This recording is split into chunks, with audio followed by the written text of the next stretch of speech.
Hello! So, doing a little live stream here for Maths and Science for grade 7s.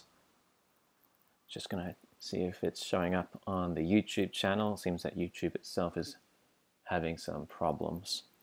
So it's not entirely me. I don't know, the front page of my website of channel. Okay, my brother here to help me check.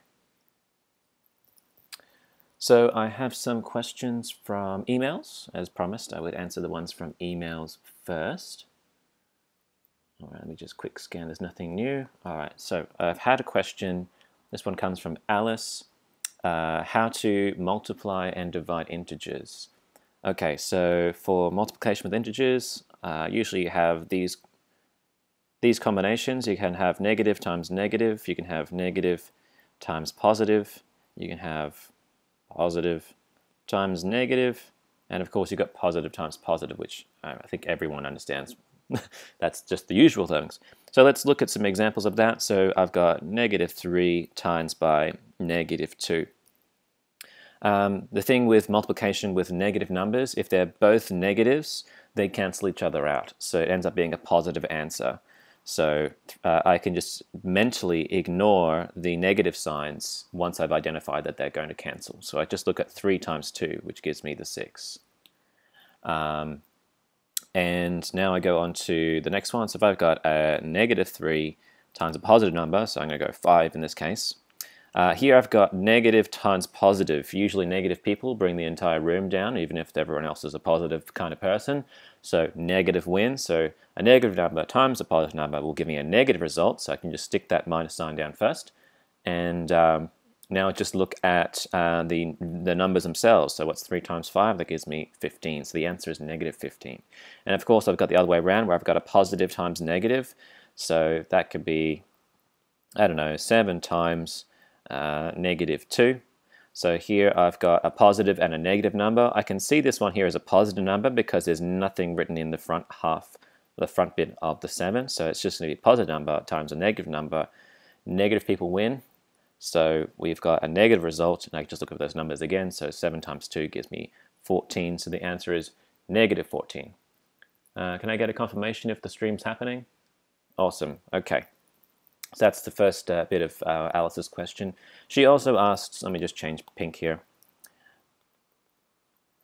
She also asks, can you please go over chapter 3G, square numbers and square roots? Okay, so chapter 3G, I've already done notes on it, but essentially there's a concept that some numbers, so if I look at all numbers,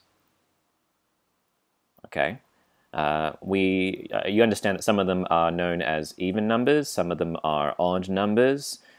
You may even know that some of them are referred to as prime. Prime numbers have no divisors besides themselves and 1. So we've got prime numbers.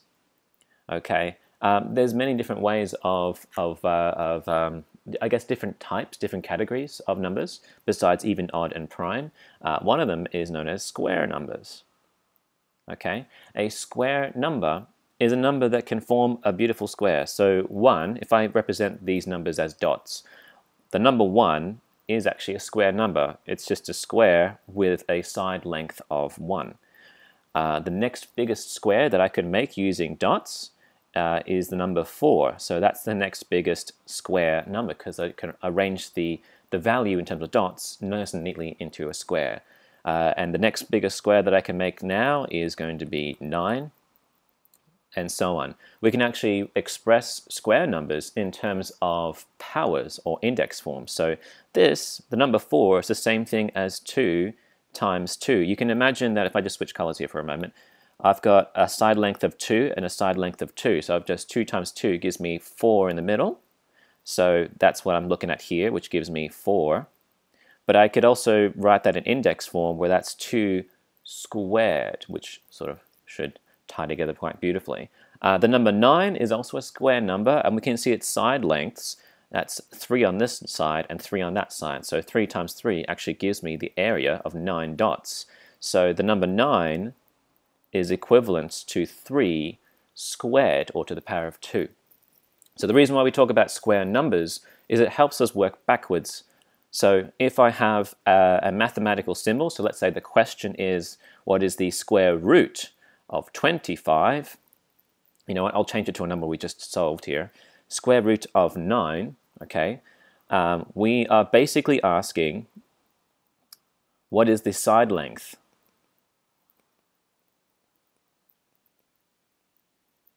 Okay, so what's the side length of 9? So I look at this number in here, and I imagine it, so I'm just imagining this in a second here. Here's my number 9, I've just expressed it in dots. What is the side length? Okay, it's 3. Okay, that's because 9 is a square number. So if you get good at it, so if you recognize which numbers are square numbers, then you can just swap them out. So here's where I go from here. I would just swap out the 9 for a power of 2, which will be 3 squared.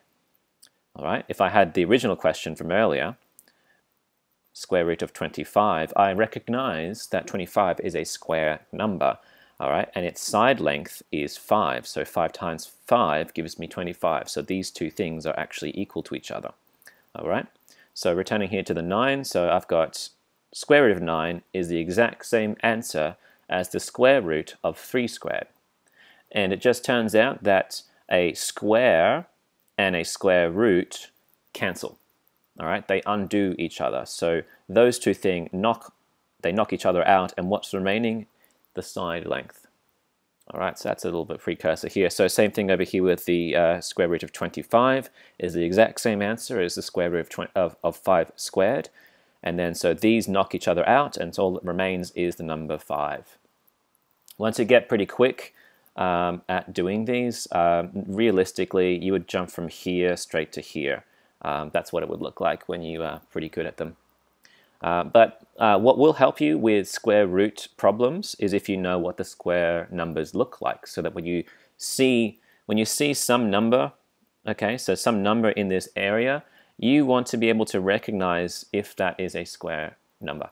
So 1 or a 4 or a 9 or, let's see, what's 3 squared, 4 squared, 5 squared, 6 squared, 7 squared, I think it's 49, and so on, okay? So if you see any of these numbers inside of a square root, so like in here, then you know that you can swap it out for its index form. So that's just 1 squared, that's 2 squared, that's 3 squared, that's 4 squared, that's 5 squared, 6 squared, and so on. I hope that helps. I think I have a video on this on the YouTube channel as well, so I think I show some other.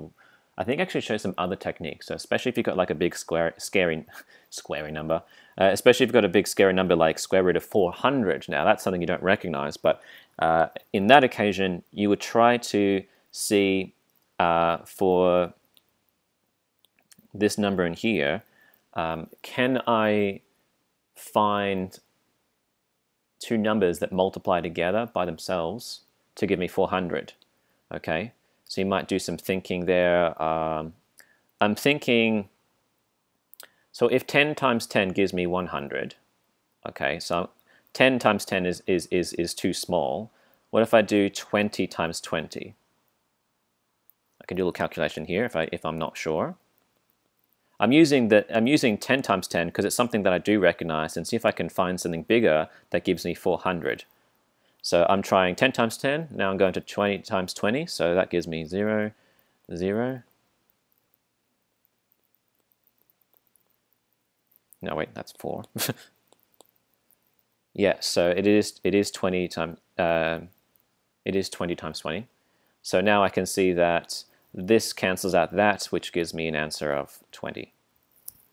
Sorry, I'm being a bit messy on the live stream. I realize I'm going a bit quickly. If you're sending me comments and all that, I can't see them because it becomes very difficult to look on my iPad and screen. So what I've got set up at the moment is I've got my brother here. He's on the chat. He's collecting your questions and he's putting them on a list, a Google Doc that I'm looking at here. I'm still going through the emailed questions. Once I get through all the emailed questions, I'll jump into the chat questions. Okay, so the last one Alice asked is, can you please go over turning mixed numbers into improper fractions? And okay, so going from mixed numbers and back again from to improper. Okay, so this will be things like 2 and 1/3, and you've got to convert that into an improper fraction. Improper fraction is where the numerator is bigger than it should be, all right, over the denominator. So we're basically looking, we want to convert this into this somehow. Okay, so this is an improper fraction, that's a mixed number. The way I've been doing it is I am looking, I'm going to change color here. I'm looking at this number here. I should probably shade it in. This number here, I want to absorb it into the numerator. And I know that for two whole numbers, okay, with a base of 3, that would be 2 times 3 all over 3. I know that's a bit crazy, but if I do an example here, 2 is the same thing as 2 over 1.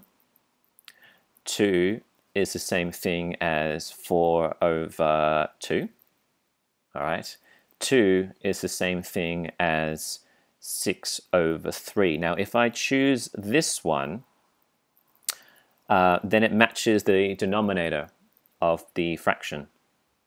So what's going on here is I'm basically going, this is basically, I'm just taking the 2 times the 3 to give me the 6 on top. So I normally say, how many groups of 2, I need 2 groups of 3, that gives me 6, and I add it to my top.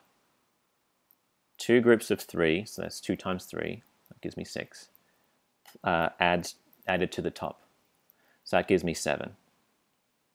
Okay, I'll do one more and then I'll move on. So here's another one. If I go 4 and 2/5, and I want to convert that to an improper fraction, and I'll switch colors here. I'm going to go to a blue. I need to have 4 groups of 5, so 4 times 5, 20, and add that to the top, 22. All right. If I want to do the reverse, so let's go 24 on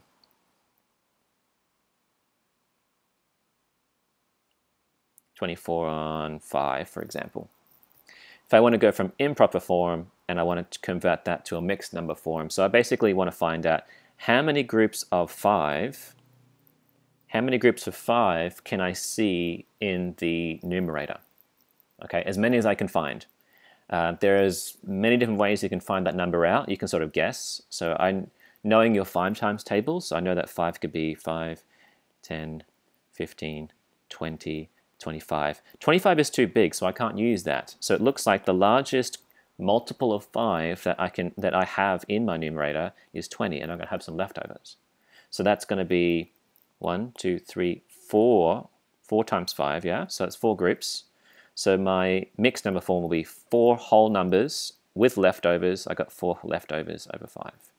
So that's one way of doing it. The other way of doing it, if I change to a green now, is if I have the same question, 24 over 5. Another way of trying to find out how many whole numbers and how much remaining is that you can use short division. So how many times does 5 fit into 24? Okay, in this occasion, it's not really going to help us much further, but 5 can't go into there. 5 can't go into 2. 5 can fit into 24. It can fit in there 4 times with a remainder. Okay, so there's my R with a remainder of 4. So it's going to be 4, and my remainder is up here. That's the other way of solving it. Okay, moving on to another person. This one is for Muthoni. She asks, can you explain the Kiwa in more depth and some tips about it? And can you also touch on integers? All right, so I've already done a little bit of integers at the start of this stream. So I'm going to go into the Kiwa thing a little bit more. So for those who have no idea what a Kiwa thing is a acronym that Mrs. Pereira, I think, introduced. And it stands for keywords, equation, working, and answer. And this was the motivation behind the keyword is so that when you approach a word-based problem, you don't just make this horrible mess all over the page with no communication as to what you're doing, what you're trying to calculate, and which number across the page is the intended answer. Okay, we as teachers see some horrific spatters of working across exam paper questions. So this is one way that we can organize what we're trying to do. It's also a skill. Okay, building an equation is very difficult. Okay, this is the step that usually takes quite a bit of thought, and there are some tips on how to build one. But basically, it'll be things like, I'm going to go find a question so we can use an example. I'm going to take one from the practice test. So I'm going to scroll down and try and find one. Something. Okay, so I'm going to try and pinch this question here. Where's my buttons? Uh-oh, wrong one. Let's see if I press. There we go. That's the button I was trying to press. All right, and I'll just trim this off. Nope. That. Nope. Sorry, folks. Just going to trim this off. Then I hit done. Save to photos. Go back. Photo. Recently added. This one. Okay. So here's a question where the keyword would be applied to. And the first thing you write is keywords. So what is the keywords? Well, this is just to help focus your communication. What is it that you're actually trying to calculate? So let's read it through. And the first step is to find out what is it that we're trying to calculate. In an apartment block, 1/24 of the people speak English and 7/12 speak French. Assuming that everyone only speaks one language, determine what fraction of people speak a language other than English or French. Remember to use keyword problem solving setting out. So what are they asking me here? Usually you're going to find the keywords or the key question that you're trying to find out.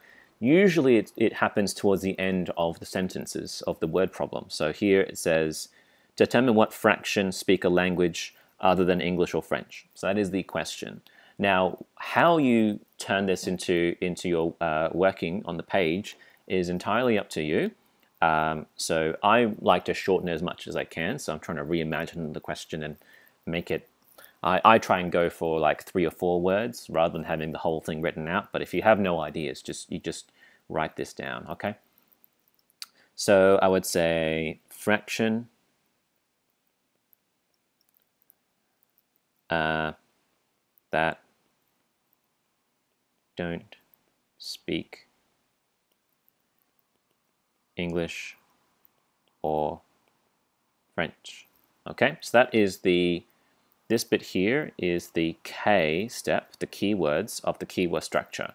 And now I'm going to build my equation because that's the next thing in the sequence. So keywords, the key question, E for equation. So what are we building here? We basically want to see, when you're using keyword structure, we want you to show us that you can assemble the elements of the problem and translate them into a mathematical calculation. That's the skill. It can be really difficult depending on how big this word problem is. If it's like a whole paragraph or if it's really abstract or has many steps, it can be really challenging. But you know, the more you do of these, the easier it'll become.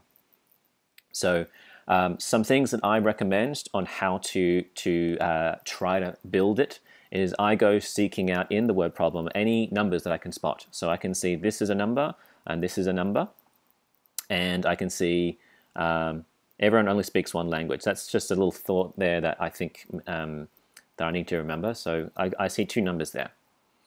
Other information in here that I think might be important is the fraction. Is what fraction?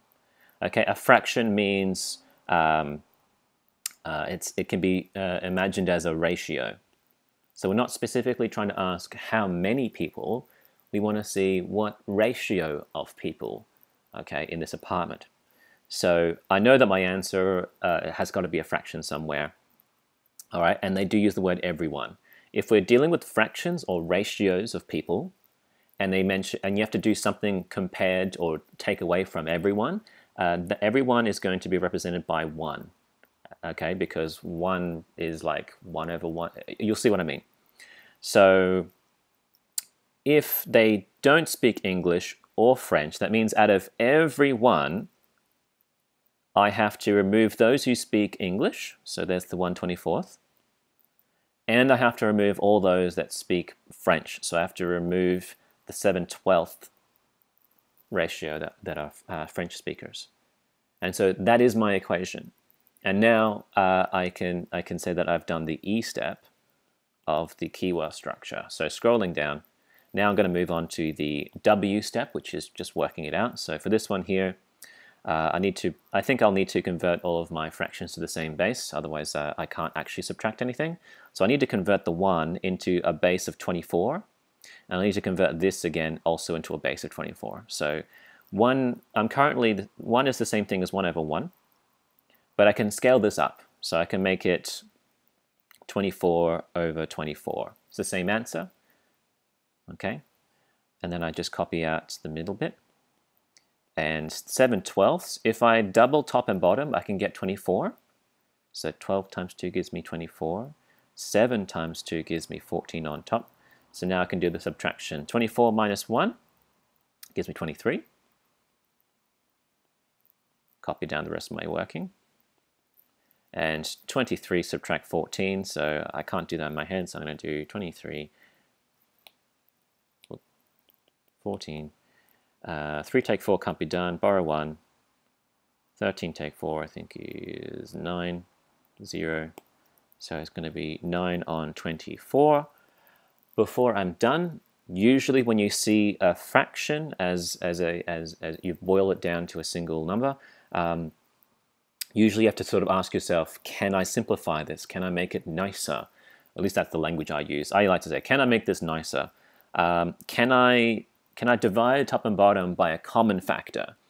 I think I can divide top and bottom by 3. So 9 divided by 3 gives me 3. 24 divided by 3, 8. So my final answer should be 3 over 8. So that is my working steps. This is the W of Kiwa. And now the last bit of Kiwa is to actually write your answer as a sentence. The fraction who don't speak English or French is 3/8. And that would be the A of Kiwa. So if I zoom out, you can see K-E-W-A.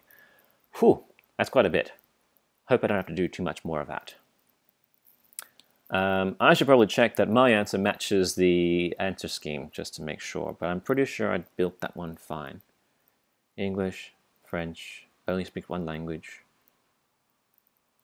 Yeah, I'm pretty confident I've done it right. Pretty confident. But usually what I just did now, so for people who are laughing at me, is like, duh, he's already solved it. I like to double check myself before I move on, especially if it's a word-based problem. I usually sort of just spend an extra second just double checking. But don't spend too long, because you know you've got a lot of questions on your exams. So out of everyone, remove the English people, remove the French people. Did I convert that correctly? Yes, I did. That's still the same, so that's fine. I've copied out the negatives. Double 7 gives me 14. Double 12 gives me 24, so that's fine. 24 take 1, that's definitely 23. 23 take 14, I think I did this one right. So if I go 14 plus 9, yeah, that looks right. So this looks fine.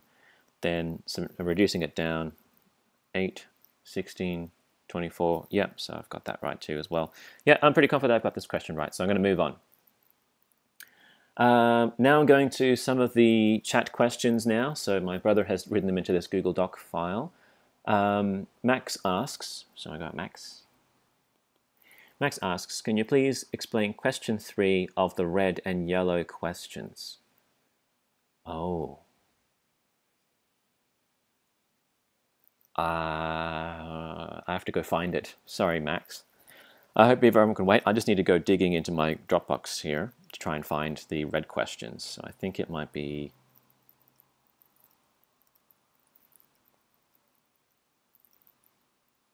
shapes, rectangles, rotations. Sorry? The chat feed or the stream? Sorry? Oh, okay. Revision.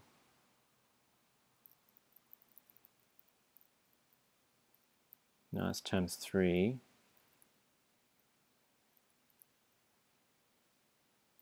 That's term 3. I do have something in here with red questions. Okay, what if I put in revision?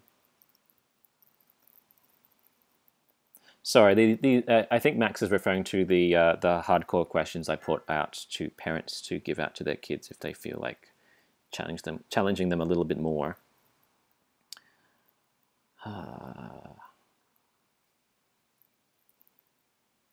Actually, it may not even be in here.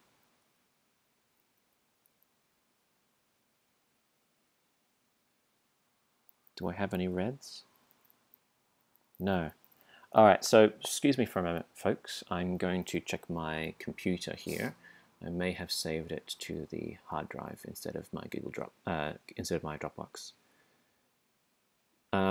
Maybe if my brother wants to just call out loud some of this, if it's like a straightforward question, while I'm digging through my filing system here.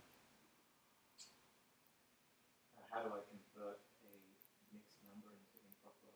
Oh, you've already done that. Yeah, I've already done the improper and mixed number. How to multiply negative fractions. How to multiply negative fractions. So, a negative fraction times a positive fraction, well, you'll get a negative answer. Similar rules to the basic integers. You could assign the negative sign to the whole fraction, so it's set, sorry if I'm looking at you on camera.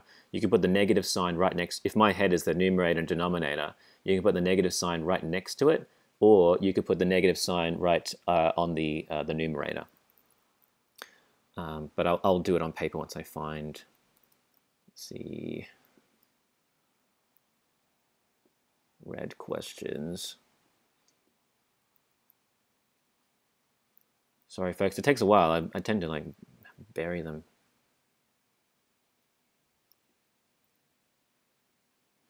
Okay, let's see if this is the one he's referring to. Question. He asked for question 3 of the red and yellow. Okay. So the red question, again, if you have not seen the red question, do not worry. Okay, this was purely for parents to assign something a little harder.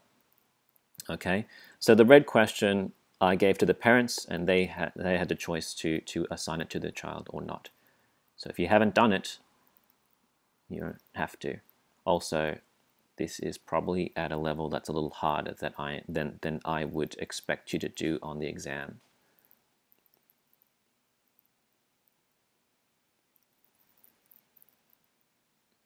Uh-oh, I think I've lost my streaming app. Okay, I think I brought it back up online. Okay, so let me just quickly check that I've copied the question correctly. Yep, okay, so this is the red question. I like to sometimes call them Frankenstein questions. Let me just hide that window there. So I'm going to highlight this one here in red. This is the red question.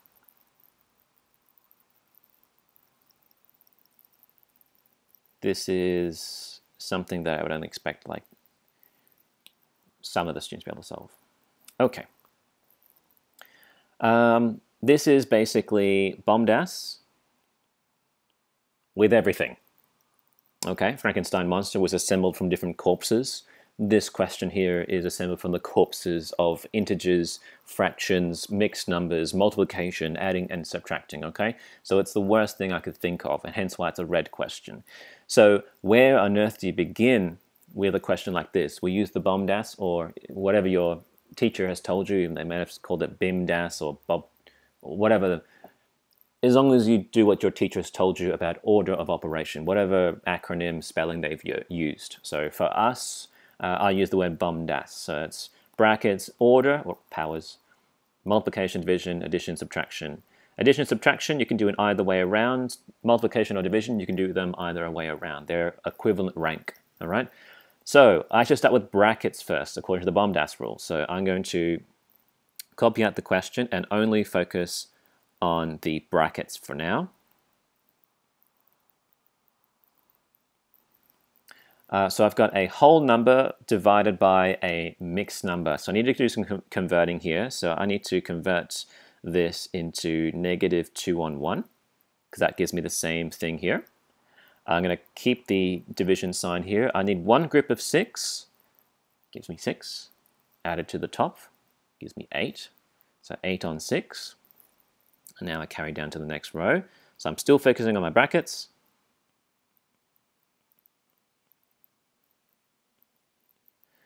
I now got to do the reciprocal trick where you flip over this one upside down and you can change the division sign. So I've got -2 on 1 times by 6 on 8. Okay, now I just multiply the tops, multiply the bottoms.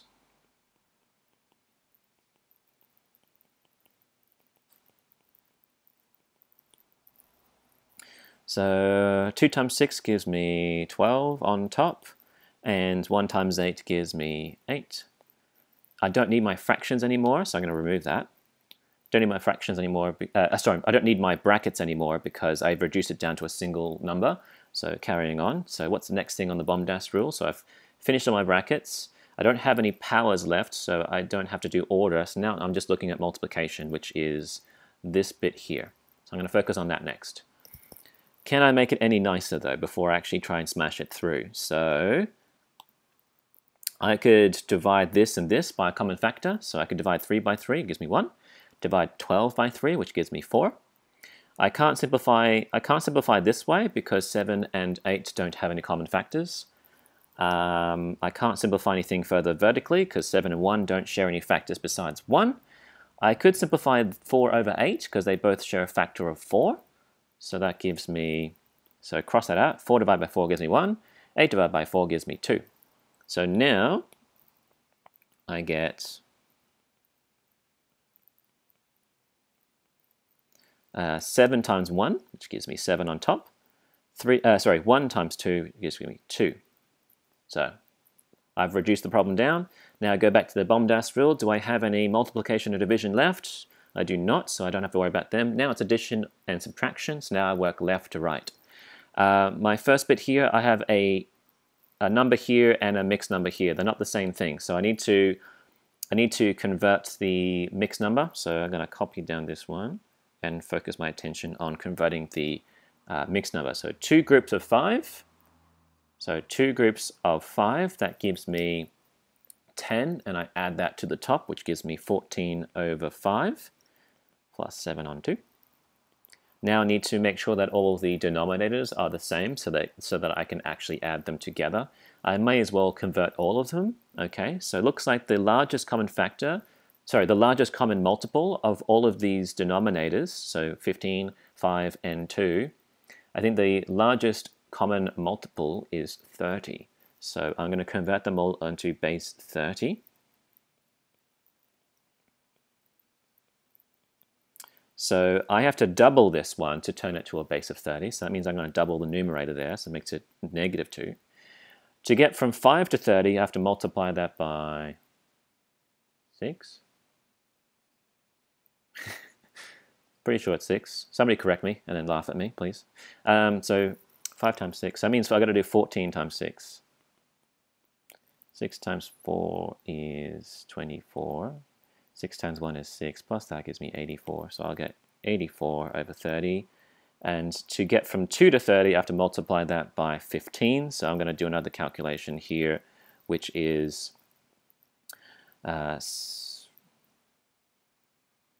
15 times by 7. So 7 times 5 is 35. 7 times 1 is 7, 105. So I get 105 here. Okay, so now I add them all together. Negative 2 plus 84, I'm getting worse. Okay.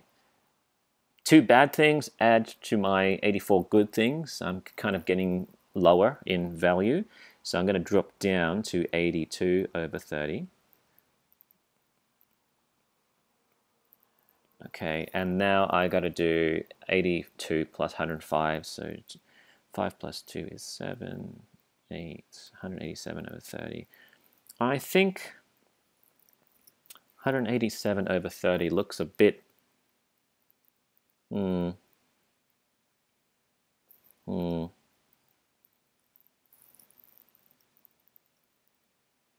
I don't like my answer. That's the thing. My inner voice says, I've made a mistake somewhere. Let me just check. Have I copied the question correctly? Let's just do that. Because again, Frankensteins are never going to be nice, but I'm a little suspicious. Actually, maybe I have answers for it. Do I have answers to it? I do. I've lost my negative. That's what's happened. That's what's happened. Something's been missing the whole time. So I'm going to switch over to a blue color here. What's missing is that we had this negative sign from the very beginning, and then it disappeared. So I need to fix that. So my answer here should still be negative, negative, negative, negative.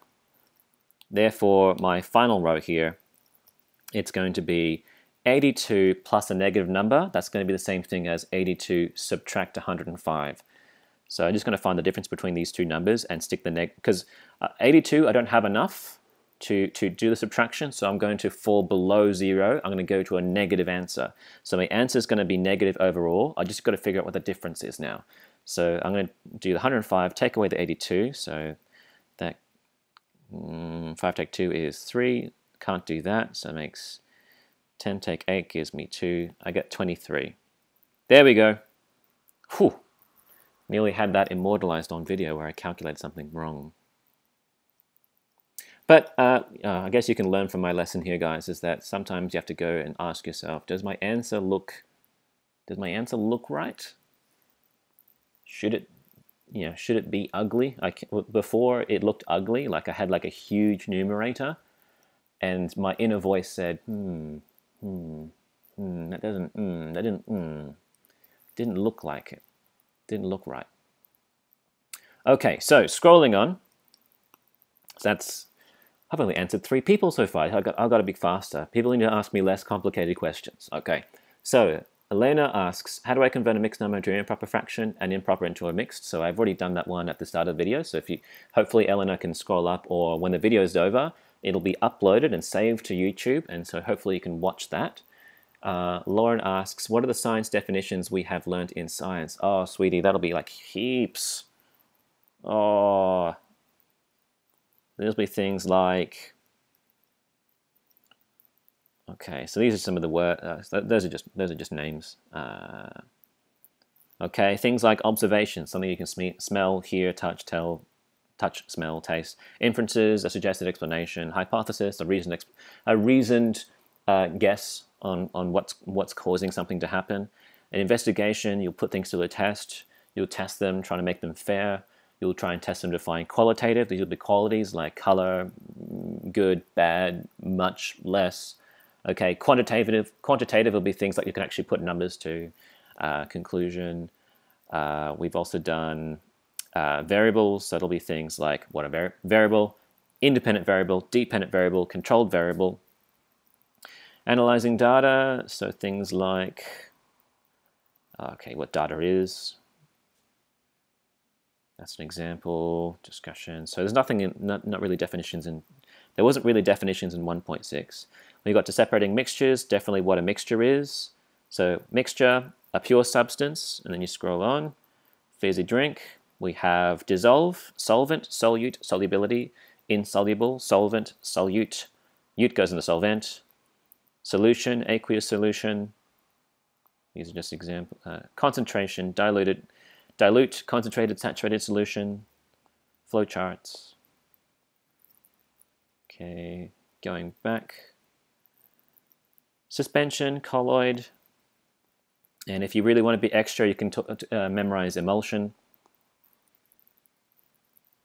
Blood, we've got centrifuge. And we've got distillation, reverse osmosis, evaporation, chromatography, experiment. And lastly, we have decanting, sieving, separating funnel, filtration, flotation, magnetic separation. So that's where we are. So that's for Lauren. All right, Kate. How can you shorten down word problems? Shorten down word problems. Don't know what Kate's referring to. I think maybe when I did the word problem here, how I took the, maybe she's asking about how I got from this to this. That's purely just going to be your ability to summarize words. So have you had occasion where somebody's like telling you this really, really big story and all these things happened and you just go, oh, so you just went to the shops and you had trouble getting home? And you're like, yeah. So things like that. That's going to be you and how you understand the English language and sort of summarizing that down. If you can't summarize down, you can literally just copy paste the words directly from the question. But sometimes just searching for keywords helps. You can do it with one other strategy you might do is you might try to remove things like or the or things like that, and you just some of the extra words that don't really say much. Okay, she also asks, what is an easy way to make a word problem easier to work out? I think I've been trying to teach you that for the past, 3 days now, so I've already sort of given some out here. Highlighting the question, figure out what the numbers are, try to find any English or maths equivalent words. So if they say words like product or divide or subdivide or less than. Okay, we have a whole list in our class notes about what those words mean in a mathematical context. How do you times fractions with whole numbers? Okay, I can do that for you, Kate. So, Kate. So I've got, let's see, a half times a whole number. Okay, I can also do the same thing with a whole number times by fraction. Okay, so this, all you got to do is you need to convert the whole number into a fraction, and then you're good to go. So you can convert any whole number into a fraction by dividing it by 1. Okay, 2 cakes is the same thing as 2 cakes shared amongst 1 person. You get 2 cakes. All right, so same thing here. 3 cakes divided by 1 person is still the same thing as 3 cakes. So now that I've converted both of those problems, you can use the same multiplication tricks. So 1 times 2 gives me 2, 2 times 1 gives me 2, so the answer is 2. 3 times 2 is 6, 1 times 5 is 5. Okay. How do you do question 6? Kate, can you come back and write which question 6 you are referring to? Question 6 of my revision sheet, which was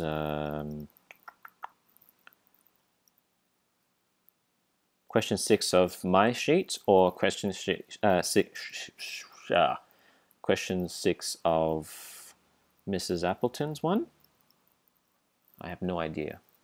Also, Miss Appleton's practice exam paper, I think it starts counting the questions up again when you change from section A to section B. So question 6 of section A or question 6 of section B. I'm going to jump over to Jack here. Intro and separating mixtures.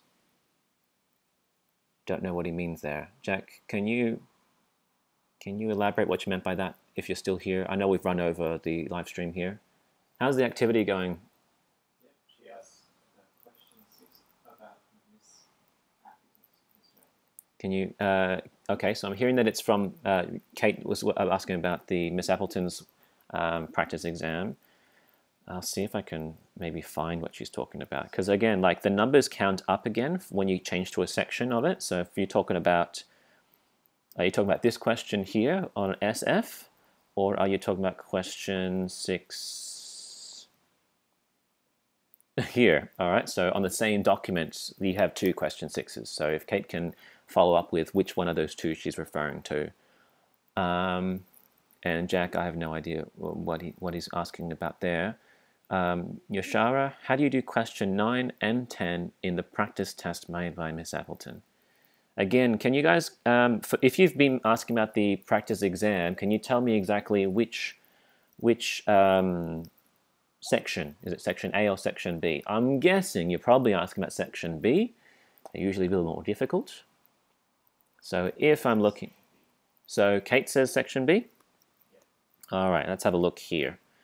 The minimum temperature each day at a ski resort is given in the following table. Okay, calculate the largest difference in temperature on 2 consecutive days. Let me just take a picture of this.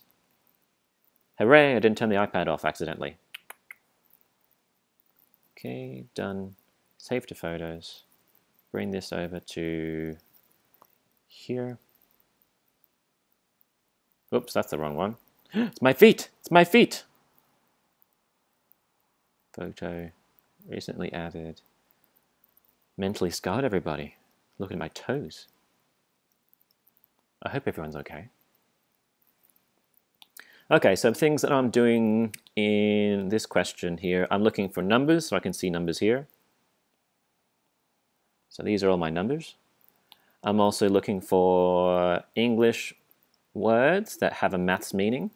Okay. This also looks like a number as well. Okay, so difference means subtract.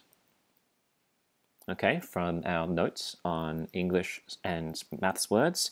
Consecutive means one after another in a sequence, in series with each other. So if I'm saying, Kate, you have been so slack this week, you have forgotten to do your homework 2 days, 2 consecutive days, all right, and you owe me time at lunch, okay? So what I'm saying here is that for 2 days in a row, all right? So if we're looking in this question here, what is the largest difference, okay, so subtraction, between 2 days in a row? And state which of these 2 days this occurs. So to solve this problem, I'm going to look at Monday and Tuesday and do the difference. So I do, usually when you find difference, you use the last one to subtract the first one. Or you can use the bigger one, the bigger value, subtract the smaller one. Okay. So in this occasion, 3 degrees Celsius is a larger number than -1 degree Celsius. So I'm going to do the larger one, subtract the smaller one. Okay. If I just get rid of the degree signs for a moment, just to look at the simplicity of the maths here, I've got 3 take -1. That's the same thing as 3 plus 1, because the 2 negatives side by side cancel each other out.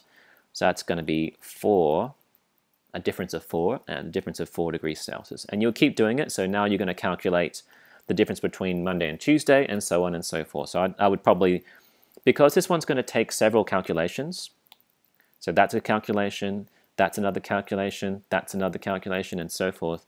It's going to be very important in your communication to tell me or whoever's marking the exam, to communicate which 2 days are you calculating. So I would say Monday, Tuesday. All right, and then I'll do my little calculation. And then I have Tuesday, Wednesday, and then I have my little calculation here. All right, just to help make it clear what you're doing. So that's answering Kate's question. Yoshara has followed up. Okay, cool. How do you do question 9 and 10, Appleton, section B? Let me see if I can find it. 9 and 10. Oh, Yoshara, you're making me do the hard ones. I don't like it. Okay. So here's the question.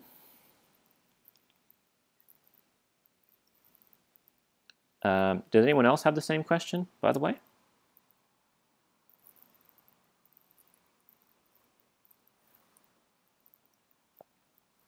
Hopefully I can add the photo without including a picture of my feet. This live stream's going a bit long. I've got a feeling this one here is going to take me a while, so I'm just going to skim through to see if there's anything else that I could do that's quicker. Because that's the thing, is that I don't want to spend an entire live stream answering the big problems when there's like little ones I could probably do more of. I'll come back to this. I'll come back to this later. So I'm just going to skim ahead. Jordan. And my brother, if you can remind me to go back to Yoshara's question. Okay, Jordan asks, how do you multiply negative fractions? So if I've got -1/2 times by 3/4, like I said, the negative sign could be right here, or it could be at the numerator. So I can just treat a negative number times a positive number will give me a negative answer. So I put down my negative first, and I just treat the rest of the problem as per usual. So 1 times 3 is 3. 2 times 4 on bottom is 8. So the answer is -3/8. Or you could say -3 on 8. Okay, both are the same thing. So that answers Jordan's. Bella asks, what's the easiest way to find the lowest common multiple of two numbers? Okay, so Bella, LCM. Okay, let's see if I've got 4 and 7. All right, so if I got to find the lowest common multiple of two numbers, you basically do times tables. So you can go 4, 8, 12. So I'm just going up. All right, so you could do that, and you just have to keep going up. It is quicker if you know the 4 times tables off by heart, and you know these times tables off by heart. I don't know them off by heart, so I have to work them out from scratch. So that's the thing, is like if you know these off by heart, you could easily spot which one of them will be common to both. That's all I can say, Bella. So you basically have to do that thing where you do your 4 times tables in one column, your 7 times tables in the other column. So 4, 8, 12, 16, 20, 24, 14, 21, 28, and so on. I think it's 35. And you're just going to have to keep on going until you find a common number. So sorry, Bella, that's all I know. Maybe a superior math teacher could could tell you another way of doing it. Harith asks, is it possible to find the lowest common multiple of non-consecutive numbers and totally different numbers that are not... What? Find the lowest common multiple of non-consecutive numbers. Yep, so the 4 and 7 are not consecutive. Totally different numbers that are not factors. So 4 and 7 don't have any common factors. So that's probably the same question I just did for Bella. So I hope that helps you out too, Harith. It's probably not going to be easy. Saxon asks, do you have to show how you converted it on the test? If in doubt, show you're working. Saxon, that'll be the safest answer. Rose asks, are the questions short answer, long answer, or both? Well, if you looked at Miss Appleton's uploaded practice exam, the ones that I've been sort of pulling from just now, those ones looks like that on the test paper. So you use that as your guide. Harith asks, secondly, what is an example of helium and copper sulfate? I don't know why they're asking about that. What is an example of helium and copper sulfate? Oh, in terms of mixtures, that'll be gas and solid.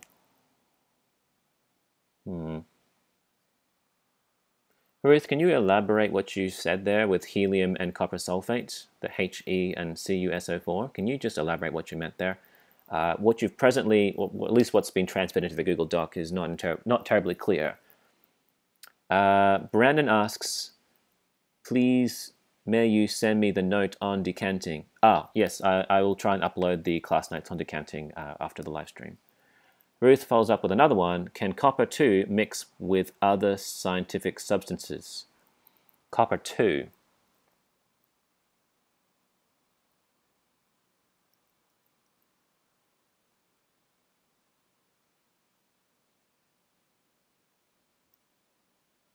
Yeah. Okay, so the reason why I'm looking funny is not because I don't know, it's because the way you've written it is a little abstract. So you're saying copper 2, all right, and you haven't written anything else. Normally, there's something that follows immediately afterwards, okay?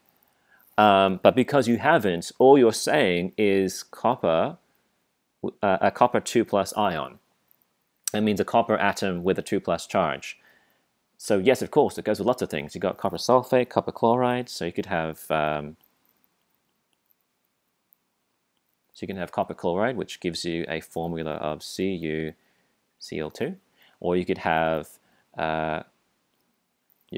copper 2 plus with sulfate ion, which is SO4 2 minus ion. So you can have that combination, which is CuSO4.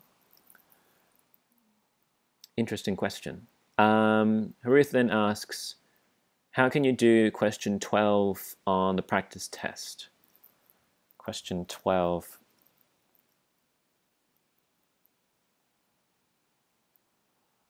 Oh, that one. That's basically one of my, that looks like one of my red type problems. Just do it using, Bombast. So I don't know if I can draw in here. No, I can't draw. You have to take a picture. This one's probably going to be a little bit easier than the one that Yoshara asks. So let me just quickly cut and paste this one.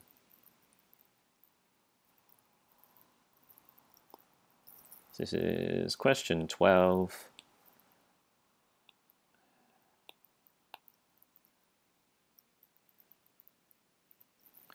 Okay, so you basically have to use your order of operations tools. So I use Bombast. You might have BIMDAS or Bodmaths or something like that. So brackets, that means I have to focus here first. Then you go to order. Technically, this follows with order as well. So you need to work with those two things there. Switch colors to blue. So I'm going to do that thing is equal to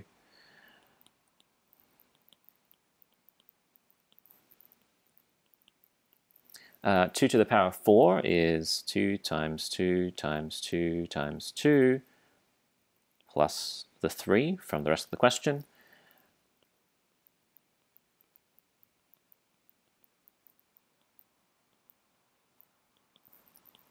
Two times 2 gives me 4. 4 times 2 again gives me 8. 8 times 2 again gives me 16 plus the 3.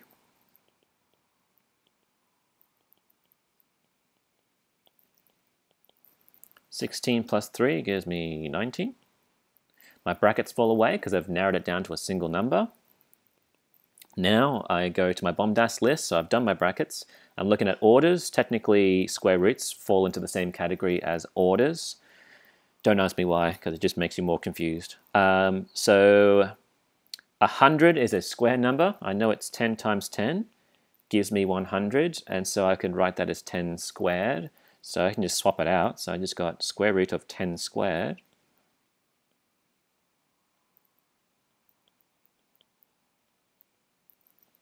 So we know that that and that cancel out, so I just get 10.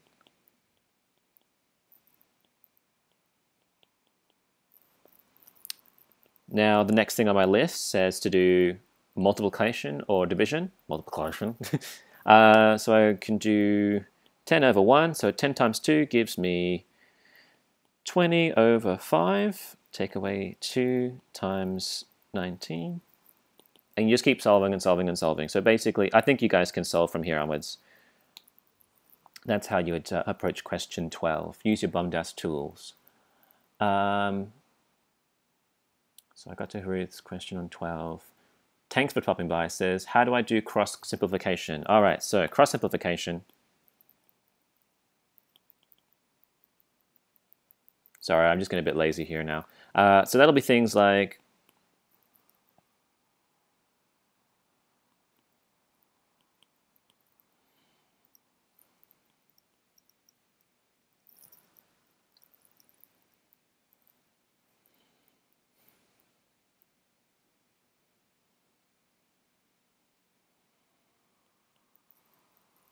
okay.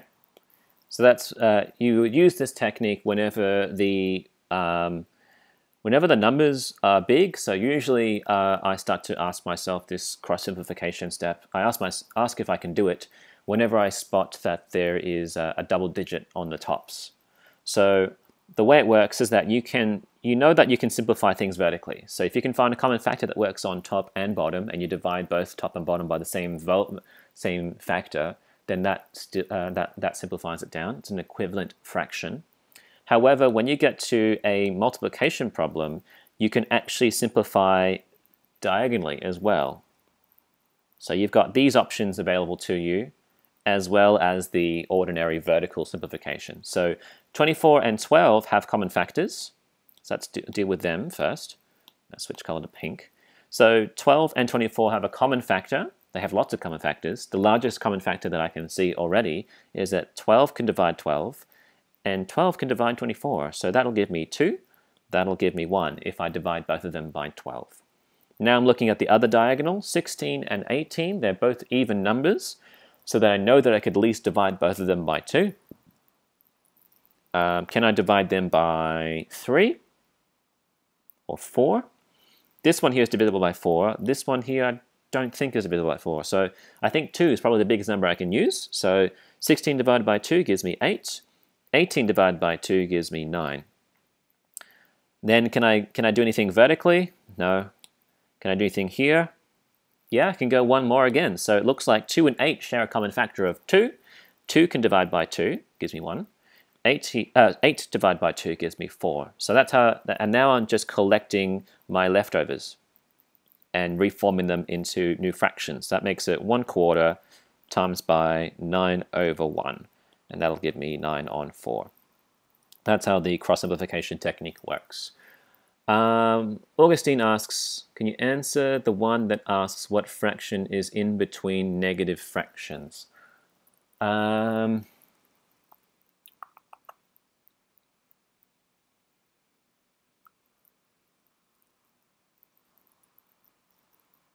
think so. I'm not sure if I'd be able to teach you like anything new. It just, let's see. If I've got 6 and 6/10 and 7/10. Okay, so this is a similar problem, but not the same problem. So obviously, you would expect that the number that falls between the two would be something in here. So 6.5. Okay, a 6.5 out of 10 would technically fall between the two fractions. However, with fractions, we don't put decimals in them. Okay, so decimals are outlawed from fractions. So what I need to do is I need to scale this up so that I can get rid of the decimal. I can scale it by doubling top and bottom. So if I double top, that gives me 13/20. All right, and that's how you find it. That'll be the middle fraction. Hope that helps, Augustine. All right, I'm going to go back to Yoshara's question because I've skipped over it for quite some time. Hopefully I can fit all of it in here. Australian archaeologists have recently claimed that to find bones of humans which suggest that people have been living in this country for 40,000 years. These early inhabitants of the Australian continent are ancestors of present-day Aboriginal people. Europeans settled in Australia in 1788. Explain in words what negative 40,000 could mean in describing the settlement of Australia. Okay. Here's a strategy you could try. All right. Doesn't work every time, but it's one of the techniques that I use in grade 11 and 12 chemistry. So when you have things like this, sometimes it's hard to understand when it's all buried in sentences. So what I used to do for teaching chemistry is try and take information out and make it into a list. When you see the information given to you in a list, it's sometimes easier to work with. So we're looking at people have been living here for 40,000 years. And these ancestors of Aboriginal people. So ancestors lived here 40,000 years ago. That's one piece of information. And out of everything that I'm seeing in this paragraph, the things that I'm focusing on is numbers. So any information that's tied to the numbers, that's what I'm trying to extract into my little bullet point list here. So I'm now going to our next bullet point here. They also mentioned that Europeans settled in Australia in 1788. So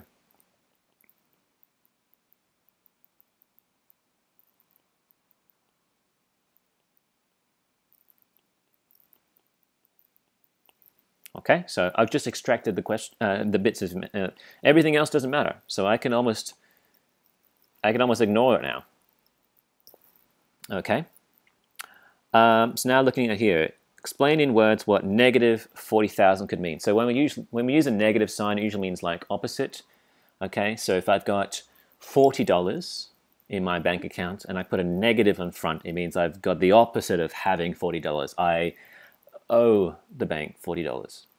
So if I put a negative sign in front of the 40,000, that means I've got the opposite of 40,000, or I've gone below, okay, below a certain number. So this, I think, means we could be referring, could mean in describing the settlement. All right, so putting that together, so I think it means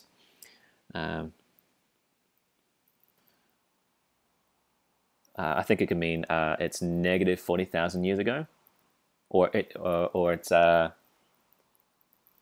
I think that's what it basically means.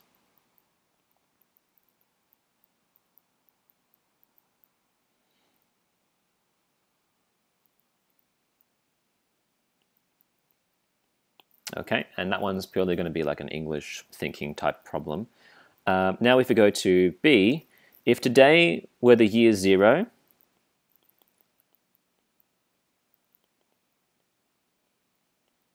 okay, if today was the year 0, what year did the European settlers arrive? Okay, so we would need to, one way of imagining the problem is to use the number line. Okay.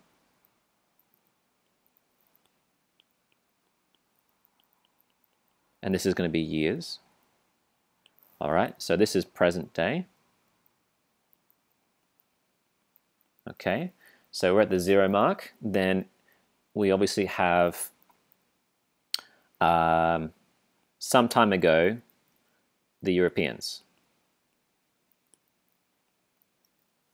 But we just don't know what that time was. So if today is also 2019, and the settlers definitely came in 1788, wouldn't it be the difference between these two numbers? So it'll be a difference between those two numbers, and that'll give you the answer. And we want to say that it happened before the present day or before the present year, so we're going to stick a negative sign on top. So year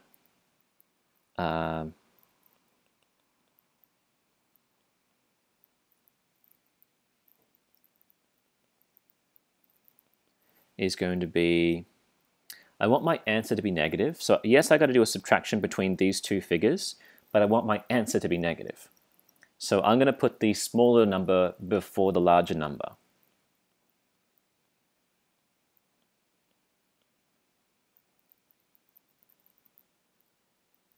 And that should give me the answer. So, and you're just going to do a subtraction here. So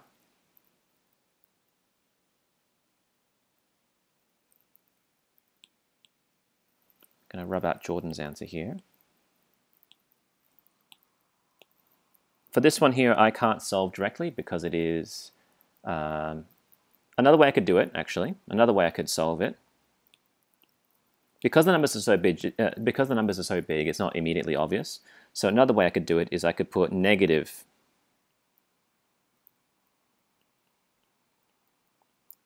Okay, that's the same. That could be the same. That could be the same result. Okay, so I could use that equation or I could use the blue equation.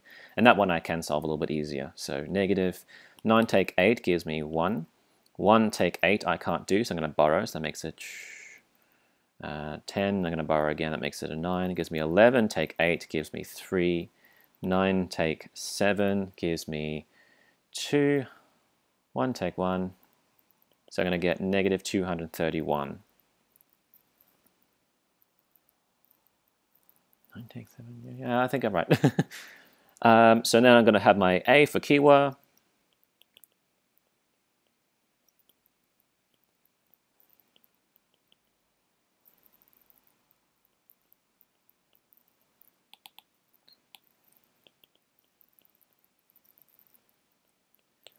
Okay, that's how I'd answer that question there.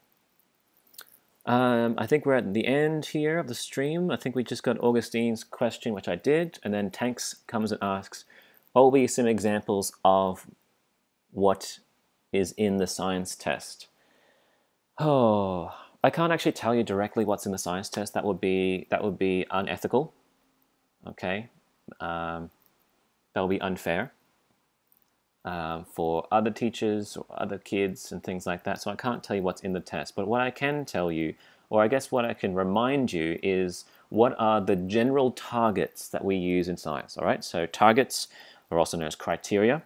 Okay, so generally we are going to test you in what you remember.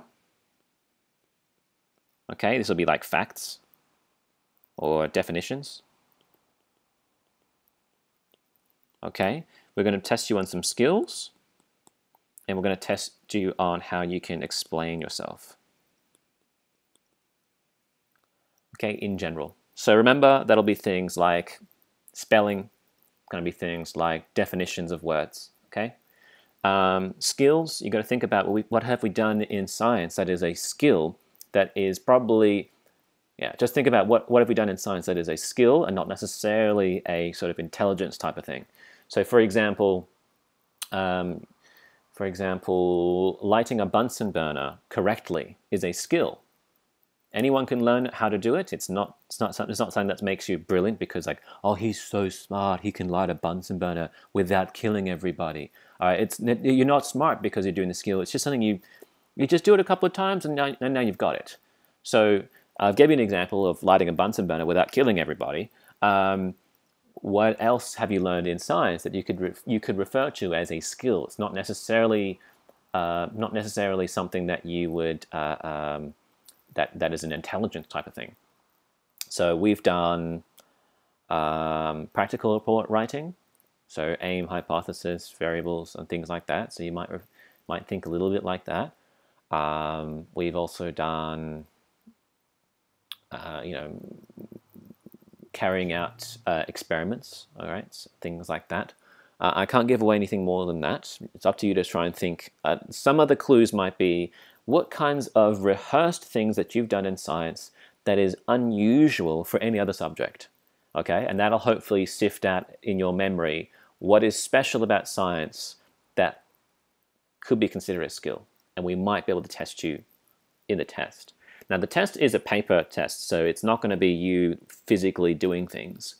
So use that as a framework as well. Use that as a guide as to what you might sort of think about as a skill. Then for explaining, so obviously we're learning about separating mixtures. So maybe you have to explain what a mixture is. Maybe you have to explain how to separate a mixture. Maybe you have to explain science stuff. So that's all I'm going to say. I can't give any way more than that. Okay, this will be the last one from Yoshara. Can you explain how to do number 10 in section B? Oh, let me see, question 10. Oh, it's the bracket one, isn't it? Oh. I'm actually going to cut the video here. I will answer question 10 in the next live stream because I am running low on battery on the iPad and I think I'm using up a lot of my data on my phone here to stream. Thank you everybody for coming. Sorry Yoshara, but I will answer Yoshara's question immediately first in the next live stream, which is happening at 10 o'clock this evening. Thank you for coming.